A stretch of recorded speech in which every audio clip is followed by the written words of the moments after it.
Hello दोस्तों, स्वागत है आपका हमारे चैनल में। आज के हम इस वीडियो से स्टार्ट करने वाले हैं दोस्तों क्लास 12 का सभी विषय का इम्पोर्टेंट क्वेश्चन। दोस्तों इस वीडियो में हम दोस्तों बताएंगे विद्युत आवेश तथा क्षेत्र, जो आपके भौतिक विज्ञान का पहला पार्ट है। दोस्तों विद्युत आवेश तथा क्षेत्र, इस चैप्टर का सभी महत्वपूर्ण क्वेश्चन बता देंगे दोस्तों।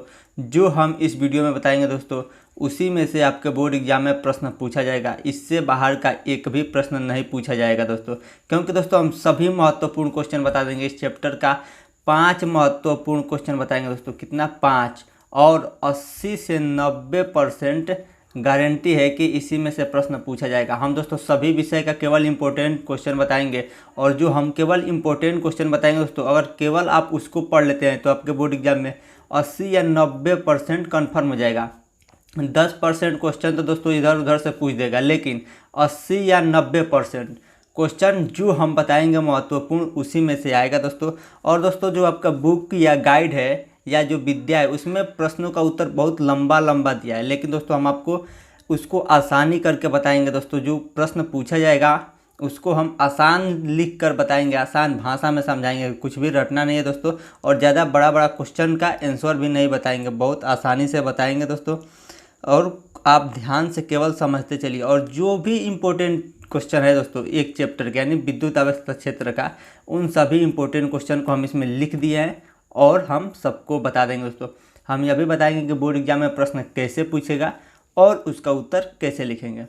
और दोस्तों जो सभी विषय का महत्वपूर्ण क्वेश्चन है, उस क्वेश्चन का हम नोट्स भी देंगे, यानी जो प्रश्न बताएंगे और उसका नोट्स भी देंगे। नोट्स लेने के दोस्तों इस वीडियो में हम अपना व्हाट्सअप नंबर दे देंगे। उस व्हाट्सअप नंबर पे आप SMS करेंगे तो आपको नोट्स भी मिल जाएगा। सबसे देखिए दोस्तों, पहले प्रश्न आपसे बोर्ड एग्जाम में पूछेगा, विद्युत क्षेत्र की तीव्रता की परिभाषा तथा इसका मात्रक लिखिए। इस प्रश्न को 2015 में पूछा है, 2016 में पूछा है और 2017 में पूछा है। तो देखिए इसका आंसर क्या हो जाएगा दोस्तों। क्या पूछा है? विद्युत क्षेत्र की तीव्रता। तो देखिए इसका आंसर हो जाएगा विद्युत क्षेत्र में किसी बिंदु पर, यानी यह विद्युत क्षेत्र हो गया, इसमें किसी बिंदु पर, इस बिंदु पर या इस बिंदु पर या किसी भी बिंदु पर परीक्षण आवेश पर, यहाँ पे क्या है? परीक्षण आवेश, Q0 यानी परीक्षण आवेश पर लगने वाला बल तथा परीक्षण आवेश के अनुपात को विद्युत क्षेत्र की तीव्रता कहते हैं। किसको किसको दोस्तों? देखिए ई यानी क्या हो जाएगा दोस्तों? ई का मतलब विद्युत क्षेत्र। तो विद्युत क्षेत्र बराबर सूत्र क्या हो जाएगा? लगने वाला बल। देखिए यहाँ पे लिखा है ना, लगने वाला बल। तो लगने वाला बल और अनुपात होता है, किसका अनुपात होता है दोस्तों? तो परीक्षण आवेश का अनुपात होता है। तो यह Q0 क्या है? परीक्षण आवेश का अनुपात होता है। तो यह होगा दोस्तों विद्युत क्षेत्र की तीव्रता का सूत्र। बोर्ड एग्जाम में अगर आपसे प्रश्न पूछेगा तो आप यहाँ से यहाँ तक लिख दीजिएगा, उसके बाद लिख दीजिएगा इसका मात्रक न्यूटन प्रति कूलाम होता है। तो दोस्तों बोर्ड एग्जाम में अगर आपसे प्रश्न पूछे कि विद्युत क्षेत्र की तीव्रता किसे कहते हैं, तो आप इतना लिख दीजिएगा। तो अब देखिए दोस्तों दूसरा प्रश्न है, एक समान विद्युत क्षेत्र सदिश ई और इसको क्या पढ़ेंगे दोस्तों? Vector E vector 2i cap, जो ऊपर बना है इसको पढ़ेंगे cap, plus 3j cap minus 4k cap volt meter में एक पृष्ठ के क्षेत्रफल सदिश, यानी यह जो वेक्टर है ऊपर खींचा गया उसको क्या कहेंगे? क्षेत्रफल सदिश बराबर 8j कैप, इसको क्या पढ़ेंगे? कैप मीटर स्क्वायर से गुजरने वाली विद्युत फ्लक्स की गणना कीजिए। तो देखिए यहाँ पे लिखे हैं उत्तर। और देखिए यह प्रश्न कितना बार पूछा गया है? 2014 में, 2019, 2022 और 2023 में। तो यह क्वेश्चन दोस्तों 2024 में आने का ज़्यादा चांस है। तो देखिए उसका आंसर क्या हो जाएगा। सबसे पहले दोस्तों जो दिया है उसको हम लिख लेंगे। तो क्या दिया है दोस्तों? ई यानी विद्युत क्षेत्र दिया है। ई वेक्टर बराबर दिया है 2i cap plus 3j cap minus 4k cap. और क्या दिया है दोस्तों? यहाँ पे दिया है, देखिए क्षेत्रफल सदिश, यानी वेक्टर ए बराबर दिया है 8j कैप। और हमें क्या पूछ रहा है दोस्तों? विद्युत फ्लक्स की गणना कीजिए। यहाँ पे लिख रहा है ना, विद्युत फ्लक्स की गणना कीजिए, यानी फाइव बराबर हमें पूछ रहा है क्या आएगा। तो देखिए फाइव बराबर सूत्र होता है दोस्तों, फाइव बराबर ई ए। फाइव बराबर सूत्र क्या होता है? ई ए। तो अब देखिए ई का मान कितना है दोस्तों, इतना, तो ई की जगह पर हम लोग इतना रख देंगे। ई का मान क्या हो जाएगा दोस्तों, 2i कैप, यही सब लिखेंगे, plus 3j cap minus 4k cap. यह क्या होगा दोस्तों, ई का मान, और फिर प्लस में क्या लिखना है, ए का मान, यहाँ पे लिख देंगे 5 बराबर, यह बीच में कुछ नहीं है तो क्या है गुणा, ए का मान कितना है 8j कैप। अब देखिए दोस्तों इसका गुणा कैसे करते हैं, अगर यह कैप लगा रहेगा तो देखिए आई का आई के साथ गुणा और जे का जे के साथ गुणा और के का के साथ गुणा, तो देखिए 5 बराबर हो जाएगा। देखिए यहाँ पे आई नहीं है, देखिए इसका इसमें गुणा करना है, तो यहाँ पे केवल जे वाला है ना, तो इसमें जे वाला के साथ गुणा कर देंगे, बाकी सबको खत्म कर देंगे। तो देखिए 8 तरीके 24 हो जाएगा और जे कैप। बाकी यह न इधर आई है यहाँ पे और न के है, तो न आई है न के है, तो इसको नहीं लिखेंगे, केवल तो 8 तरीके 24 के हो जाएगा। ठीक दोस्तों, तो इसका आंसर हो जाएगा 5 बराबर 24 वोल्ट मीटर। वोल्ट मीटर क्या हो जाएगा दोस्तों, विद्युत फ्लक्स का सूत्र। तो यह हो गया दूसरे प्रश्न का आंसर।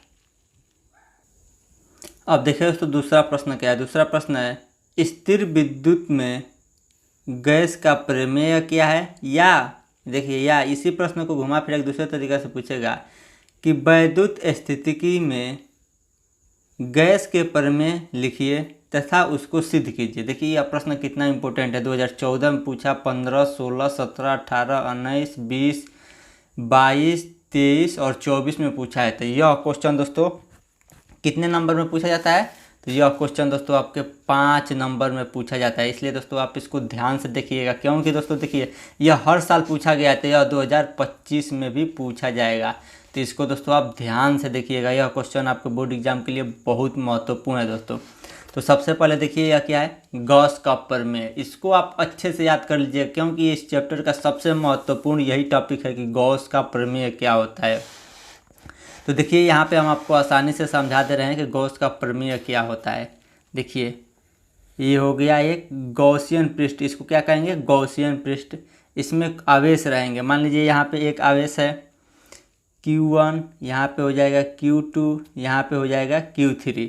तो इसमें जो है ना दोस्तों, इस पृष्ठ का कुल आवेश को मानेंगे सिग्मा क्यू। तो कुल आवेश में जब अपसाइनल नॉट से भाग दे देंगे तो क्या निकल जाएगा दोस्तों, फ्लक्स। तो इसी को क्या कहते हैं, गॉस का प्रमेय। तो देखिए यही चीज़ यहाँ पे लिखा है, विद्युत क्षेत्र में स्थित किसी बंद पृष्ठ, क्या दोस्तों, बंद पृष्ठ। तो यह गोला बनाया गया है, इसको क्या कहेंगे, बंद पृष्ठ का वैद्युत फ्लक्स। जो यह बंद पृष्ठ है इसका वैद्युत फ्लक्स कुल आवेश, क्या दोस्तों, जो इसमें कुल आवेश है इतना इतना इतना कुल आवेश, और कुल आवेश को किससे प्रदर्शित करते हैं, सिग्मा क्यू से। यानी कुल आवेश सिग्मा क्यू का 1/अपसाइनल गुना होता है। क्या होता है दोस्तों, 1/अपसाइनल गुना। यहाँ पे हम जो बनाए हैं इसको क्या पढ़ेंगे, अपसाइनल नॉट पढ़ेंगे, तो अपसाइनल नॉट गुना होता है। तो देखिए वही चीज़ यहाँ पे लिखा है, फाई यानी विद्युत फ्लक्स बराबर क्या होता है, देखिए कुल आवेश है तो कुल आवेश सिग्मा क्यू लिख दिए, और क्या होता है 1/अपसाइनल गुना होता है। तो गुना का मतलब गुणा कर देंगे, तो सिग्मा क्यू गुणे 1/अपसाइनल लिख दिए हैं। तो यही हो जाएगा 5 बराबर क्या हो जाएगा, सिग्मा क्यू का 1 में गुणा करेंगे तो सिग्मा क्यू अपान अपसाइनल हो गया। तो यह 5 बराबर क्या हो गया, सूत्र हो गया। देखिए जहाँ फाई क्या है, जो यह फाई है यह क्या है, विद्युत फ्लक्स है, और सिग्मा क्यू क्या है, जो यह पृष्ठ है, जो पृष्ठ बनेगा गॉसियन पृष्ठ या बंद पृष्ठ, इसमें कुल आवेश है, और जो यह अपसाइनल नॉट है, देखिए यहाँ पे है ना दोस्तों अपसाइनल नॉट क्या है, निर्वात की विद्युतशीलता है। इतना समझ में आ गया ना दोस्तों।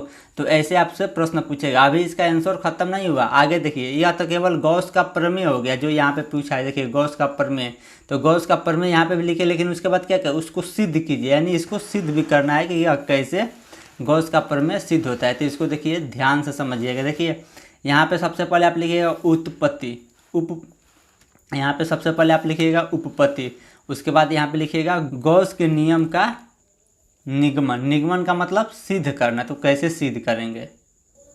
तो देखिए दोस्तों, यहाँ पे क्या बना दिए हैं, एक पृष्ठ बना दिए हैं। तो इस पूरे पृष्ठ का क्या निकालेंगे हम लोग दोस्तों, विद्युत फ्लक्स निकालेंगे। तो एक विद्युत फ्लक्स फाई बराबर सूत्र होता है, हम आपको सूत्र में पहले बता दिए हैं इसके पहले के वीडियो में, जो हम इसका चैप्टर एक एक टॉपिक पढ़ा रहे थे। तो अगर आप उसको नहीं देखें तो कोई दिक्कत नहीं है, यहाँ पे हम फिर से बता दे रहे हैं। तो फाई बराबर सूत्र क्या होता है, ई डी ए कास थीटा। क्या होता है दोस्तों, E D A cos theta. जो डी ए क्या होता है, यह इतना का क्षेत्रफल। डी ए का मतलब होता है दोस्तों क्षेत्रफल, और डी ए का मतलब केवल इतना का क्षेत्रफल, पूरा का क्षेत्रफल नहीं। तो यहाँ पे क्या मानेंगे, केवल इतना का क्षेत्रफल मानेंगे। और थीटा क्या होता है दोस्तों, यह विद्युत क्षेत्र और क्षेत्रफल सदिश का बीच का कोण होता है।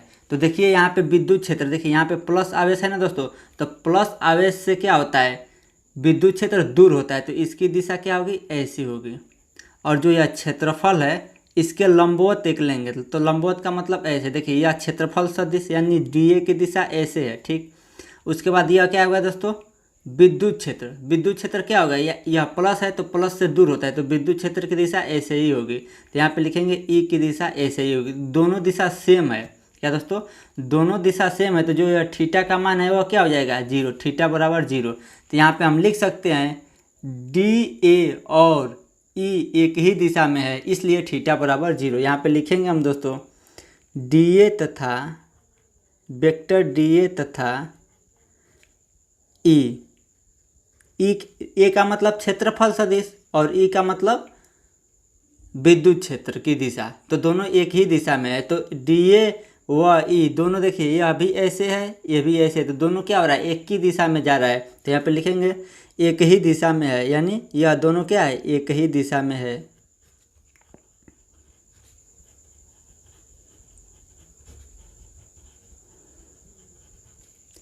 इसलिए थीटा बराबर जीरो। यह दोनों एक ही दिशा में है, तो थीटा का मान क्या हो जाएगा दोस्तों, जीरो। तो यहाँ पे लिखेंगे फाई बराबर E D A cos theta. Theta की जगह पर क्या लिख देंगे, जीरो अंश। अब देखिए यहाँ पे कास जीरो अंश का मान कितना होता है दोस्तों, वन। कास जीरो अंश का मान वन होता है। ये आप गणित में पढ़े होंगे, नहीं पढ़े होंगे तो यहाँ पे बता दे रहे हैं। कास जीरो अंश का मान वन, यानी इतना की जगह पर हम लोग क्या रखेंगे, वन। तो एक से किसी भी संख्या में गुणा करे या भाग करे कोई फर्क नहीं पड़ेगा। तो यहाँ पे हो जाएगा दोस्तों फाइव बराबर E D A. Cos theta का मान कितना हो गया, वन। तो वन लिखे या ना लिखे कोई फर्क नहीं पड़ेगा। तो यहाँ पे क्या लिखें, ई डी ए, और कास थीटा का मान वन। अब देखिए दोस्तों यहाँ पे हम लोग क्या करेंगे, सॉरी यहाँ पे एक टॉपिक छूट रहा है, यहाँ पे डी फाई लिखेंगे। डी फाई का मतलब इतना का फ्लक्स, केवल हम लोग इतना का फ्लक्स निकाल रहे हैं। डी फाई का मतलब छोटा सा, डी जहाँ लगा देंगे वो छोटा का मतलब हो जाएगा, यानी केवल इतना का फ्लक्स हम निकाल रहे हैं, इसलिए डी फाई लिख रहे हैं। फिर हो जाएगा दोस्तों डी फाई बराबर ई का मान क्या होता है दोस्तों, विद्युत क्षेत्र का सूत्र हम बताएं, देखिए यहाँ पे लिख दे रहे हैं।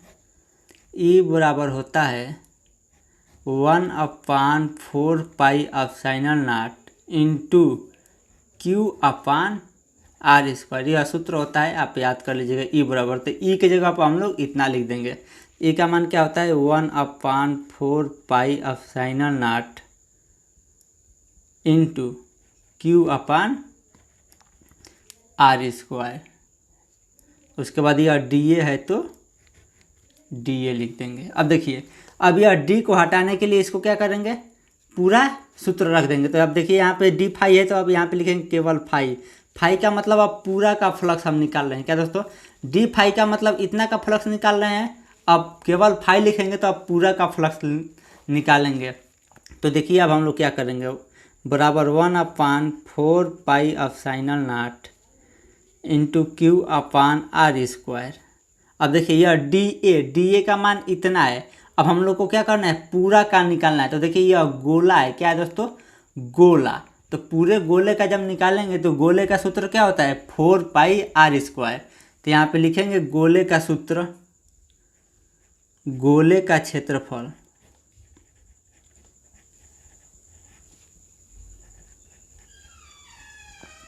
गोले का क्षेत्रफल बराबर क्या होता है, 4 पाई आर स्क्वायर। क्योंकि क्या है दोस्तों, जो यह गोला ही ना है, पूरे गोले का क्षेत्रफल का सूत्र यहाँ पे लिखना है। जो डी ए है, ए का मतलब क्षेत्रफल, तो 4πr²। डी ए की जगह पर हम लोग क्या लिखेंगे, 4πr²। अब देखिए इसको हल करेंगे, r² से r² कट जाएगा, 4π यहाँ पे भी है, 4π यहाँ पे भी है, तो यह 4π से यह भी 4π कट जाएगा। यहाँ पे क्या बच जाएगा दोस्तों, 5 बराबर ऊपर क्या बचा, q अपान नीचे यह भी कट गया, यहाँ पे बच गया ε0, यहाँ पे कुछ नहीं बचा।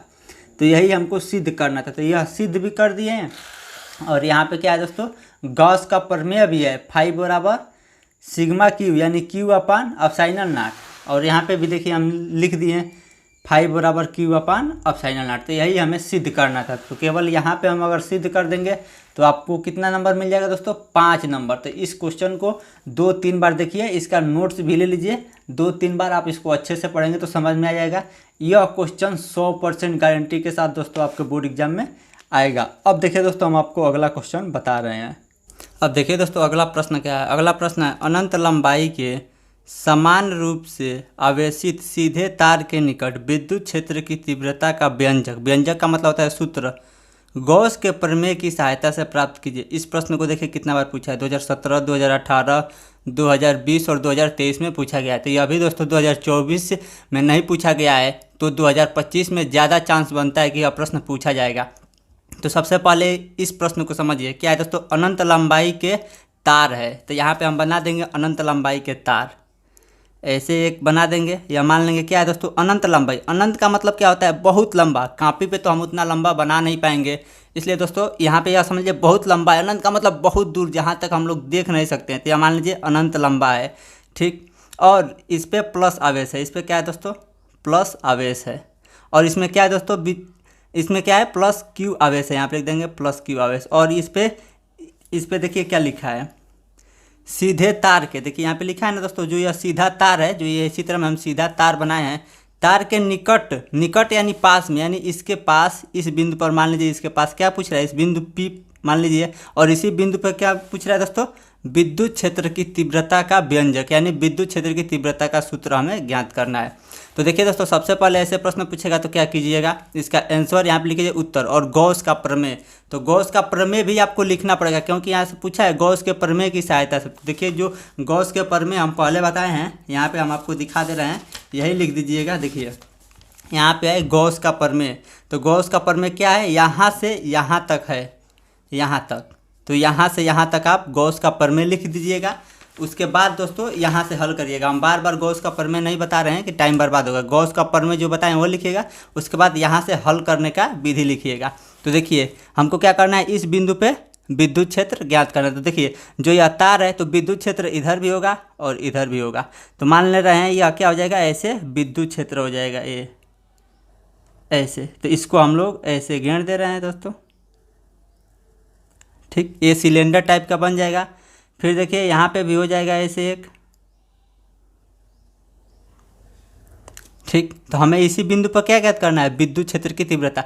इधर भी विद्युत क्षेत्र होगा, इधर भी, यानी इसके चारों ओर विद्युत क्षेत्र होगा। यहाँ पे हम चारों ओर दिखा नहीं सकते। मान लीजिए यह पेन है, यही तार है, तो इसके क्या होगा दोस्तों, चारों ओर विद्युत क्षेत्र होगा, इसके चारों ओर। तो यही इसके चारों ओर हम लोग बना दिए हैं, इसके चारों ओर क्या है, विद्युत क्षेत्र है। तो देखिए वही चीज़ यहाँ पे लिखा है, अनंत लंबाई के आवेशित, यह क्या है दोस्तों, अनंत लंबाई के आवेशित एक तार है। यहाँ पे लिखा है ना तार, तार का मतलब यह जो तार है अनंत लंबाई के एक आवेशित है, के निकट विद्युत क्षेत्र की तीव्रता, यानी इस तार के निकट, यानी इस तार के पास में हम लोग को क्या ज्ञात करना है, विद्युत क्षेत्र की तीव्रता ज्ञात करना है। तो इस तार के पास हम लिख दिए, ठीक। उसके बाद देखिए यहाँ पे हम लोग क्या मानेंगे, माना एक तार के परावैद्युतांक माध्यम में रखा गया है, यानी वह जो तार है वो रखा गया है, वह कहाँ पे रखा गया है, जिसका परावैद्युतांक के है, जिसके एकांक लंबाई पर आवेश क्यू है, यानी इस पे एकांक लंबाई पे, यानी एकांक लंबाई पे आवेश क्या है, क्यू है, तथा तार की लंबाई यल है। तार की लंबाई क्या मान लेंगे, यल मान लेंगे, ठीक।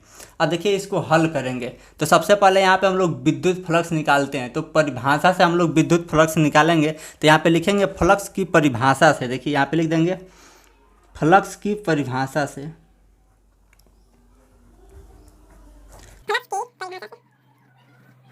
तो देखिए फ्लक्स के परिभाषा से फाई बराबर सूत्र क्या होता है दोस्तों, E D A cos theta क्या होता है दोस्तों, E D A cos theta. यह हो गया फ्लक्स की परिभाषा से सूत्र। तो देखिए यह हो जाएगा फाई बराबर ई, और देखिए इस यहाँ पे हम लोग थीटा का मान निकालेंगे तो यहाँ पे छोटा सा मान लेंगे। तो देखिए यहाँ पे प्लस है ना, तो विद्युत क्षेत्र की तीव्रता इधर, तो यहाँ पे ई की दिशा यह हो जाएगी, ठीक। और उसके बाद देखिए जो यह क्षेत्रफल सदिश है इसके लंबवत लेते हैं, तो लंबवत का मतलब इससे 90 अंश का कोण बना के, तो यह भी ऐसे हो जाएगा, यानी यह लंबवत। तो दोनों क्या है दोस्तों, एक ही दिशा में है। यह विद्युत क्षेत्र है और यहाँ पे डी ए यानी क्षेत्रफल सदिश इसको बोलते हैं, तो यह भी इसी दिशा में है। तो दोनों एक ही दिशा में होने के कारण जो थीटा का मान रहेगा, यह कास थीटा है, थीटा का मान कितना आएगा 0।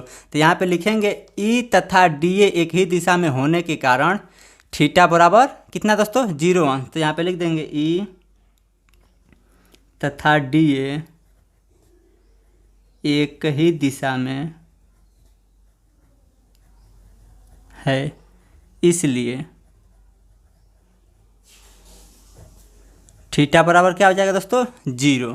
तो यहाँ पे क्या लिख देंगे E D A cos theta, theta की जगह पर क्या लिखना है 0 अंश, तो यहाँ पे लिख देंगे कास 0। अब देखिए फाई बराबर ई डी ए, अब यहाँ पे लिख देंगे दोस्तों, यहाँ पे देखिए कास 0 अंश का मान कितना होता है, यहाँ पे लिखेंगे कास 0 अंश बराबर क्या होता है 1 होता है। यह गणित में आप पढ़े होंगे, नहीं पढ़े होंगे तो यहाँ पे बता दे रहे हैं। तो कास 0 अंश की जगह पर क्या लिखना है 1, तो 1 यहाँ पे लिखेंगे नहीं, उसको छोड़ देंगे, ठीक। उसके बाद देखिए दोस्तों यहाँ पे लिखेंगे फाई बराबर, अब देखिए ई हो गया यह ई। अब देखिए यह बेलन के जैसे है, आप गणित में पढ़े होंगे बेलनाकार, तो यह बेलन, तो डी ए का मतलब इतना क्षेत्रफल, और ये हटाएंगे तो यह पूरा क्षेत्रफल लेंगे, यानी पूरे बेलन का क्षेत्रफल। तो बेलन का क्षेत्रफल बराबर होता है, यहाँ पे लिख देंगे बेलन का क्षेत्रफल का सूत्र बराबर बेलन का क्षेत्रफल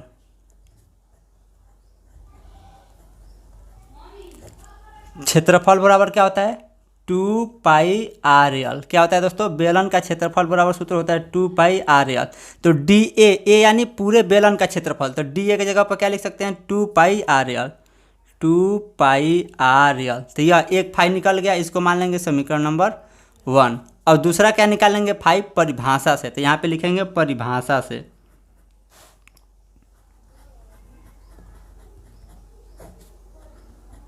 परिभाषा से फाई बराबर क्या होता है दोस्तों sigma Q upon epsilon not, ठीक।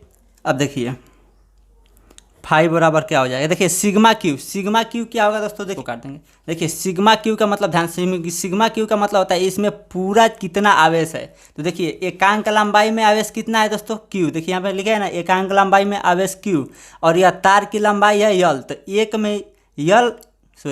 में आवेश क्यू है, तो यल में कितना हो जाएगा, तो क्यू का यल में गुणा कर देंगे। तो यहाँ पे लिखेंगे दोस्तों सिग्मा क्यू, तो यहाँ पे लिख देंगे दोस्तों सिग्मा क्यू कितना है दोस्तों क्यू और यल, क्योंकि यल लंबाई का है। तो यहाँ पे क्या लिख देंगे क्यू की जगह पर, सिग्मा क्यू की जगह पर क्यू यल बट्टा एप्सिलॉन नॉट, इसको मान लेंगे समीकरण नंबर 2। और यहाँ पे लिख देंगे समीकरण 1 तथा 2 से।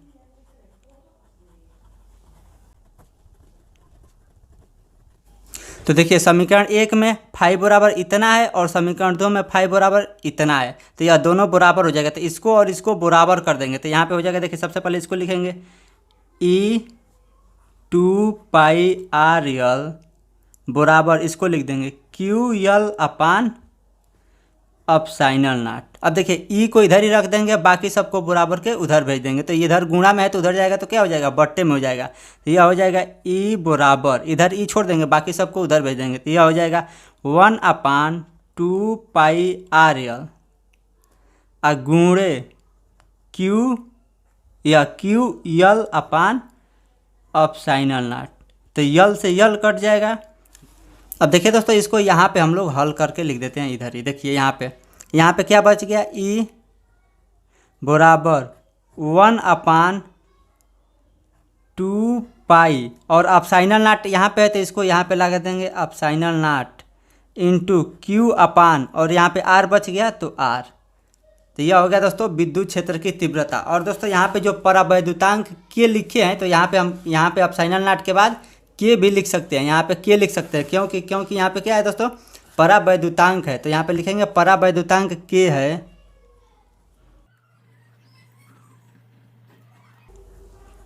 परावैद्युतांक के है, तो ये आपका क्या हो जाएगा E बराबर 1/2 पाई फिर के लिख देंगे, फिर इंटू या गुणा Q/R। तो यह क्या हो जाएगा दोस्तों, सूत्र हो जाएगा। इसको आप यही लिखना है, यहाँ पे जगह नहीं था इसलिए यहाँ पे लिख दें। इसको आपको क्या लिखना रहेगा, इसके नीचे लिखना रहेगा। तो यह सूत्र प्राप्त हो गया, तो यह इसका आंसर हो गया। अब हम दोस्तों आपको अगला क्वेश्चन बता रहे हैं।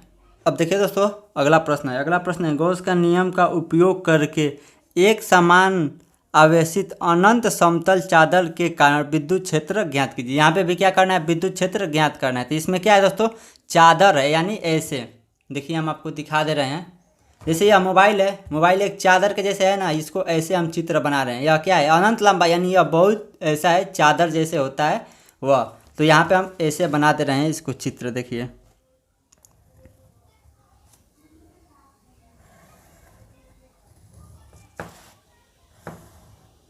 यह बना दिए। क्या हो गया दोस्तों, चादर। इस पर क्या है, प्लस आवेश है, मान लेंगे प्लस आवेश।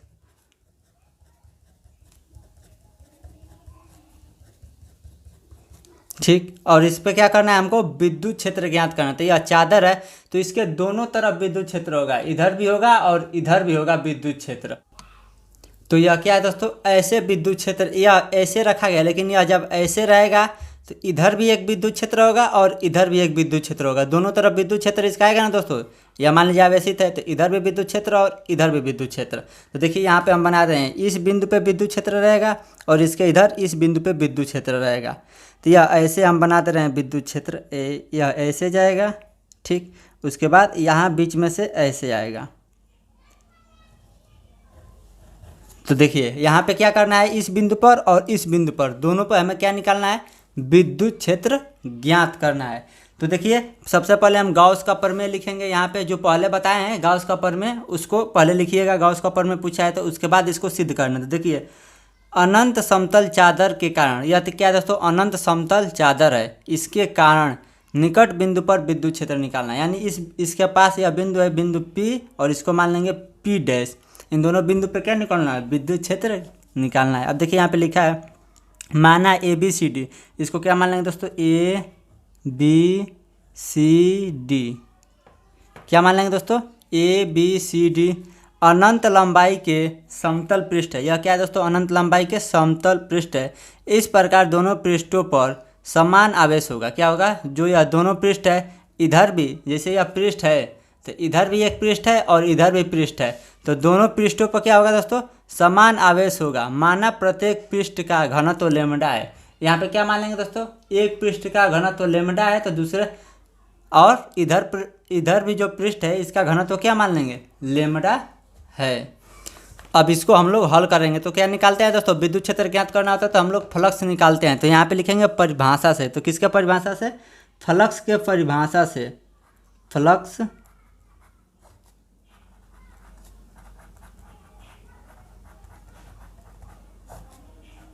सब में यही काम करना है दोस्तों। कोई भी विद्युत क्षेत्र नीचे तो एक बार फ्लक्स की परिभाषा से निकाल देंगे फ्लक्स, और गॉस के प्रमेय के नियम से फ्लक्स निकाल के दोनों को बराबर कर देंगे, आ जाएगा।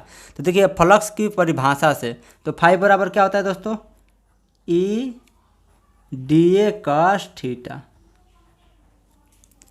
ठीक, अब देखिए इसमें थीटा क्या है और चीज़ क्या क्या है, हम दोनों चीज़ आपको बता रहे हैं। यह हो गया फ्लक्स के परिभाषा से सूत्र। अब देखिए इसमें दो फ्लक्स है, एक इधर भी आएगा एक इधर भी आएगा, तो दोनों सेम रहेगा। तो फ्लक्स एक A और एक A, तो यहाँ पे लिखेंगे दोनों पृष्ठों का फ्लक्स। तो दोनों पृष्ठों का फ्लक्स कितना हो जाएगा दोस्तों, 2। यहाँ पे एक और एक दोनों जोड़ देंगे तो यहाँ पे लिखेंगे दोनों पृष्ठों का फ्लक्स।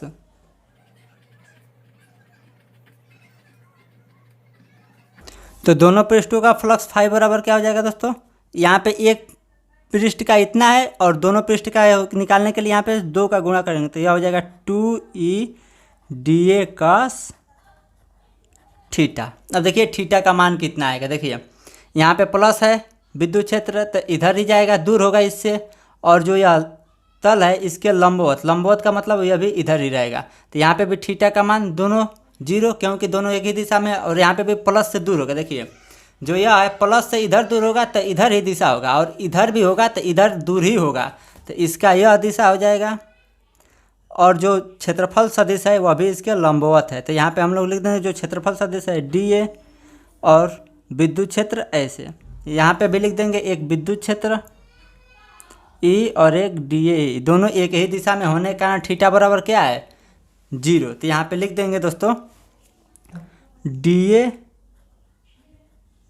तथा E, यहाँ पे तीर लगा देंगे, एक ही दिशा में होने के कारण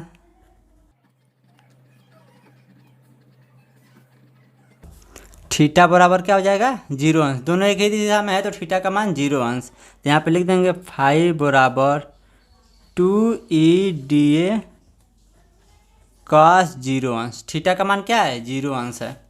तो अब देखिए यहाँ पे फाई बराबर 2EDA, देखिए काश 0 अंश का मान क्या होता है, यहाँ पे लिख देंगे काश 0 अंश बराबर 1। तो काश 0 की जगह पर क्या लिखेंगे 1, तो 1 लिखें या ना लिखें कोई फर्क नहीं पड़ेगा।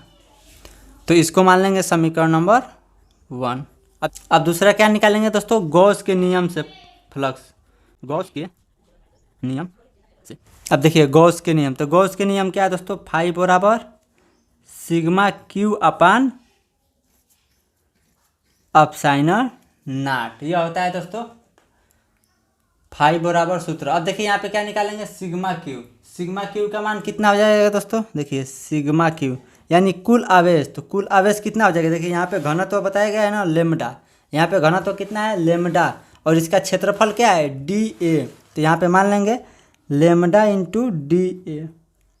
तो यह सिग्मा क्यू की जगह पर लिखा जाएगा। तो देखिए फाई बराबर क्या हो जाएगा lambda into DA, sigma Q की जगह पर यहाँ से लिखे हैं, और अब साइनल नॉट यहाँ पे। तो इसको मान लेंगे समीकरण नंबर 2। अब आगे क्या करेंगे, समीकरण 1 और 2 से लिखेंगे। तो देखिए हम आपको बता रहे हैं, देखिए यहाँ पे लिख ले रहे हैं समीकरण 1 और 2 से तो देखिए समीकरण 1 क्या है दोस्तों, समीकरण 1 फाई बराबर क्या है 2EDA। तो समीकरण 1 पहले लिखेंगे 2EDA, तो यहाँ पे लिख दे रहे हैं 2EDA बराबर समीकरण 2। समीकरण 2 क्या है दोस्तों, lambda into DA upon epsilon naught. तो देखिए यहाँ पे लिख देंगे lambda into DA upon epsilon naught. अब देखिए यहाँ पे E को रखेंगे, बाकी सबको बराबर के इधर भेजेंगे, तो सब क्या हो जाएगा भग्य में आ जाएगा। तो यह हो जाएगा E बराबर, यह भग्य में आएगा यानी 1 बटा क्या हो जाएगा 2 भी इधर आ जाएगा, और DA भी इधर आ जाएगा, गुण है क्या बच गया lambda DA upon epsilon naught. DA से DA क्या हो जाएगा कट जाएगा, क्या बच गया दोस्तों E बराबर, ऊपर बच गया केवल लेमडा अपान नीचे क्या बच गया, नीचे क्या बच गया 2 अपसाइनल नॉट। तो यह भी हो गया विद्युत क्षेत्र का सूत्र। तो दोस्तों यहाँ पे सभी इंपॉर्टेंट क्वेश्चन समाप्त हो गया। ऐसे ही दोस्तों हम आगे का इम्पोर्टेंट क्वेश्चन बताएंगे। अगर आपको नहीं समझ में आए तो 2 बार 3 बार 4 बार देखिए, आपको अच्छे से समझ में आ जाएगा।